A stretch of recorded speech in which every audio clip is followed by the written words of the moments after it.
தேவனிடத்திலிருந்து நன்மையான ஈவுகள் மட்டும்தான் வரும். நன்மையான ஈவுகள் மட்டும்தான் தேவன் செய்கிறார். தீமையானவைகளை தேவன் செய்வது இல்லை. உங்கள் இருதயத்துக்குள்ளே முதல்ல பதிச்சுக்கோங்க. தேவன் நல்லது செய்வார், கெட்டது செய்வார். இப்போ நான் கேட்குறேங்க, நல்லதும் செய்வார் கெட்டதும் செய்வார், அவரை நீங்கள் நல்லவர் என்று சொல்லுவீர்களா? கேட்கல. இப்போ உங்களுக்கு தெரிஞ்ச ஒரு அக்கா இருக்கிறாங்க, 6 மாதம் நல்லது செய்வாங்க, 6 மாதம் போட்டு தள்ளிடுவாங்க பாஸ்டர். அவங்க யார்? நல்லவர்கள். நல்லவங்கன்னு சொல்ல முடியுமா?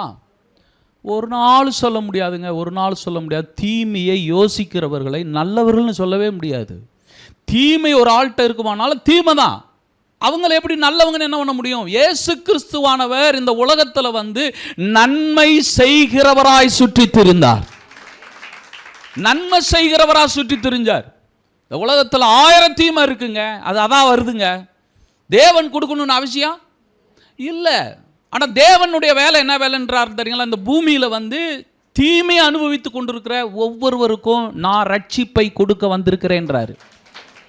அப்போ புரிஞ்சுக்கிறணும், தேவன் யாருன்னா இந்த பொல்லாத உலகத்திலிருந்து, இந்த பொல்லாத பிரபஞ்சத்திலிருந்து, தீமையிலிருந்து என்னை காப்பாற்றுவதற்காய் ஒருவர் வெளிப்பட்டிருக்கிறார். என்னை காப்பாற்றுறதுக்காகவே ஒருத்தர் வந்திருக்கிறார். அவர் பேர் தான் இயேசு கிறிஸ்து.